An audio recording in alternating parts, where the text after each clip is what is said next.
আছে এটা দেখার অধিকার তো পুলিশের নাই, এটা খুব স্পষ্ট। কেউ যদি কোথাও জমায়েত হতে চায়, যেমন আজকে অভিভাবকদের একটা জমায়েত ছিল ঢাকায়, সেখানে তাদের সমাবেশ করতে বাধা দেওয়া হয়েছে, এই অধিকার আসলে রাষ্ট্রের নেই।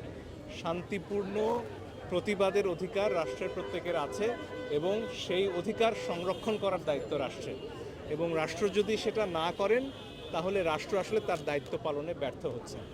আমরা আদালতে যখন গিয়েছি, যখন আমরা বলেছি যে নিরস্ত্র বিক্ষোভকারীদের ওপর গুলি চালানোর অধিকার রাষ্ট্রের নেই, সরকারের নেই, তখন আমরা আসলে এটাই বলার চেষ্টা করেছি যে একজন মানুষ যখন নিরস্ত্র অবস্থায় প্রতিবাদ করছেন তার উপরে সরকার বিনা কারণে গুলি চালাতে পারে না। এই ব্যাপারটাই আমরা ঘুরে ফিরে বলার চেষ্টা করছি, এবং বিশেষত যে জিনিসটা আমরা বলেছি যে 6 জন সমন্বয়ক এই বৈষম্য বিরোধী ছাত্র আন্দোলনের, তাদেরকে যেভাবে নিয়ে আটকে রাখা হয়েছে এটার কোনো বিধান আসলে আইনে নেই।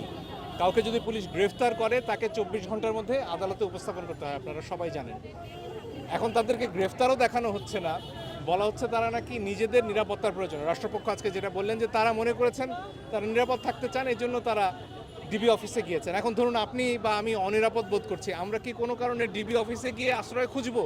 বা আপনারা কি এর আগে কোনো দিন কেউ শুনেছেন যে একজন কেউ স্বেচ্ছায় ডিবি অফিসে গিয়ে আশ্রয় খুঁজেছে, সেখানে দিনের পর দিন বসে থেকেছে, তাদের খাবার দাবারের ছবি সহ তাদের পোস্ট যাচ্ছে?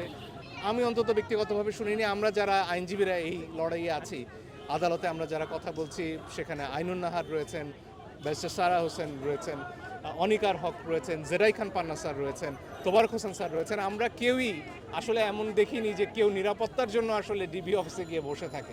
নিরাপত্তা হেফাজতের অন্য প্রসঙ্গ আছে, এবং আমরা যতদূর জানতে পারছি হাসপাতাল থেকে নিয়ে আসা হয়েছে। হাসপাতালের ডিসচার্জ সার্টিফিকেট আছে কিনা এই প্রশ্নগুলো উঠেছে।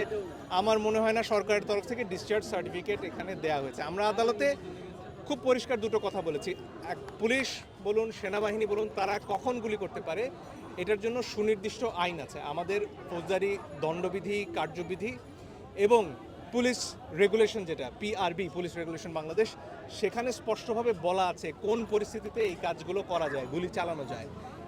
এখন পর্যন্ত যেসব ক্ষেত্রে আমরা ঘটনাগুলো দেখেছি, সেখানে আবু সাইদ বুক চিতিয়ে দাঁড়িয়ে থাকা অবস্থায় তাকে যেভাবে গুলি করা হয়েছে, কিংবা সর্বশেষ যে ভিডিও আমরা দেখছি যেখানে একজন সাধারণ মানুষ যিনি একটা নির্মাণাধীন ভবনের কিনারে বাইরে ঝুলে রয়েছেন, ওই অবস্থায় আক্রমণ করা তো অনেক দূরের কথা, তার জীবন বাঁচাতে তার আসলে সর্বশক্তি দিয়ে ওখানে টিকে থাকতে হচ্ছে, সেই অবস্থায় তাকে গুলি করা হয়েছে। আমরা আদালতে বলেছি যে আসলে এটা যদি যুদ্ধক্ষেত্রেও হতো, ওই ব্যক্তি, তারা যদি এর আগে অস্ত্র নিয়ে লড়াইও করতেন এবং ওই একটা অবস্থায় পৌঁছতেন যে